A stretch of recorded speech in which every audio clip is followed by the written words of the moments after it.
Hello and welcome back to the channel, everyone. This is Motor Mike Media, and as always, I'm your host, Motor Mike.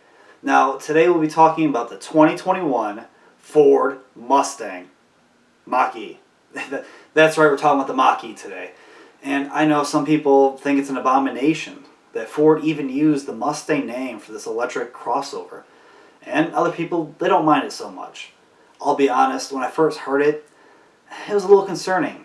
I wondered why they used the Mustang name, but after listening and reading a bunch of articles about it, and as well as letting the vehicle grow on me for a while, I can honestly say I don't mind it, and I kind of like the way it looks. So let's talk about why they used the Mustang name. When you look at the overall electric landscape in the automotive industry, well, Tesla's king. Tesla has 4 production vehicles going on right now, as well as the upcoming ones being the Cybertruck.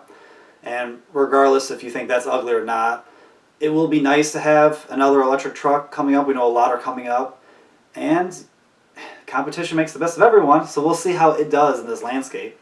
We know about the new Roadster that they have that's coming out, which looks amazing. I hope that the stats on it are true about it's 0 to 60 in under 2 seconds and it's 600 plus miles of range. And the semi-truck. So it's impressive they have 4 production electric vehicles as well as 3 vehicles on the way. And they've only been around since the early 2000s. And to be honest, the big 3 overall are kind of falling behind. If you look at the Japanese competition, they have lots of hybrids. And they're working on more electric vehicles as well as more hybrids. And the big 3 are lacking. Just recently, they've been kind of doing their best, if you will, of making more hybrids and having electric cars coming out soon. But they're falling behind. That's why Ford really needs this new Mustang Mach-E to stand out. They want to go with this new sporty edge. There's still a stipulation where some people think electric cars are just slow and they're only used for to get really good economy because you're not burning gas. And that's not true. Yes, in the early days of electric vehicles, some had very low miles, range I should say, and weren't the quickest. But overall, like the Teslas and a lot of the modern electric vehicles, they're very quick. They're sporty, they're fun, and the range is getting there. You can look at Ford's last all-electric vehicle was the Focus. And yes, when it first came out, it was just a combustion engine vehicle converted to be all-electric. And you lost cargo space, you lost some of the practicality, and you only got less than 100 miles of range. I think near the end there, they pushed it to be just above 100, but still, that gives people range anxiety. That's never good to always be wondering hey, how far can I go, where's the nearest charger and stuff like that.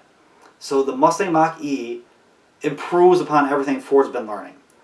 We know that this Mustang Mach-E can get up to 300 miles of range. That's awesome.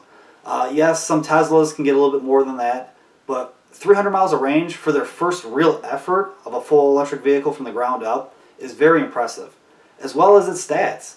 We know that if you get a performance model like the GT, you get 0 to 60 in the mid 3 seconds. That's great.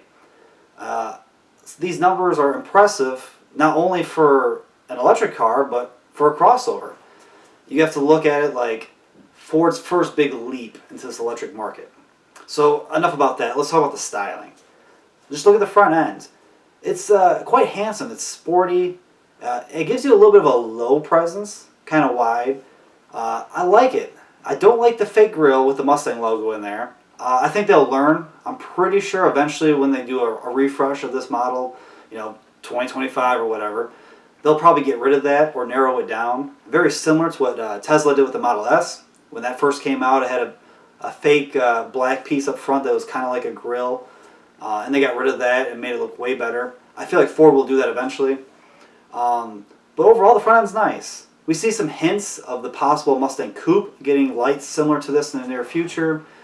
Ford likes to say that this is a Mustang. It's part of the Mustang family.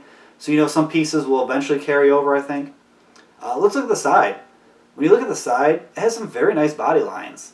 And the overall silhouette, yes, it's a crossover, but you can tell it's got a more sporty hue to it. And I really like the rear quarter panels, the rear wheel wells, the shoulders or hips, if you will. They're beefy. Yes, you can tell it's got the Mustang vibe going on to it. As well as the wheel choices. Depending on what trim you get, You can get some kind of basic wheels going up to some very sporty or kind of luxurious wheels. It's nice to have that just to mix up the models and trims. Now going to the rear end, you can see it's got those traditional Mustang lights, but with a nice little LED strip going through them. It's cool to see it. It's the next evolution of those taillights, and I wonder, maybe the next Mustang Coupe will have lights similar to that.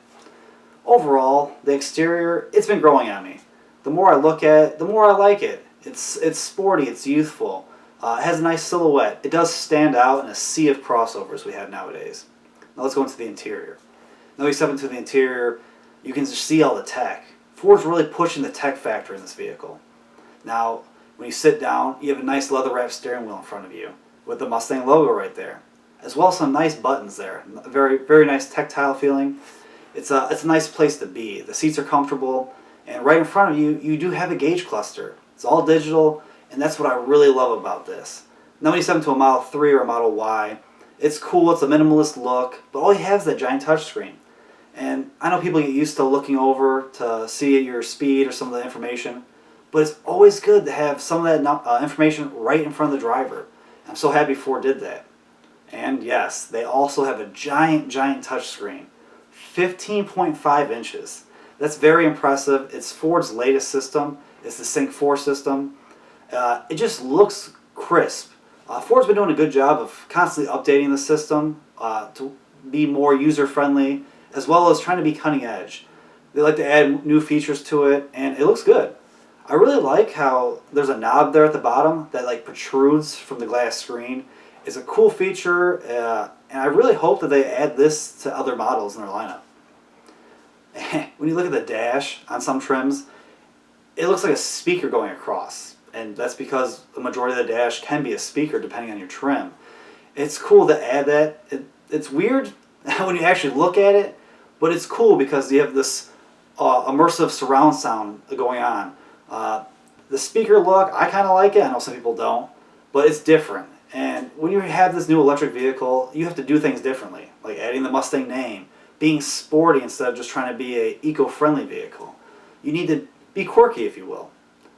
Now, Ford wants the latest and greatest, so they also have their Copilot 360 2.0. That gives you their latest sweep of safety features, lane keep, blind spot monitoring, their version of autonomous driving. Sync 4 is their latest and greatest, like I said, so you can get over their updates.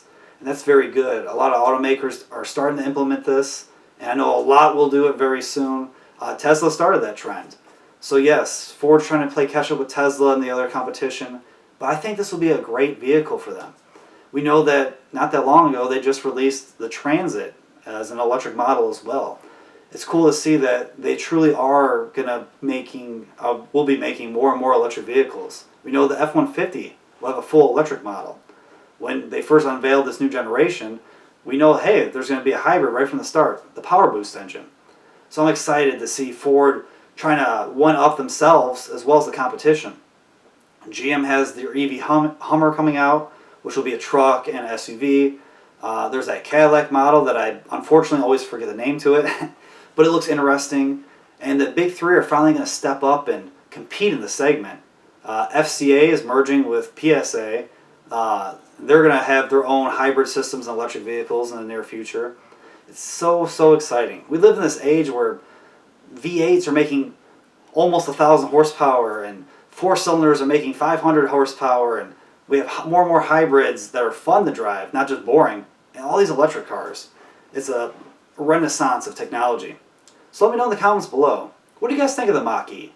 I know, just pretend the Mustang name's not there if it really upsets you, but what do you think of the vehicle itself?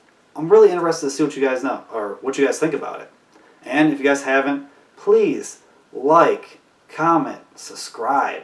It means so much to me if you would. And hit that notification bell. That way you can stay up to date with the latest and greatest from my channel. I appreciate you guys so much for watching. But until next time, I'll see you later.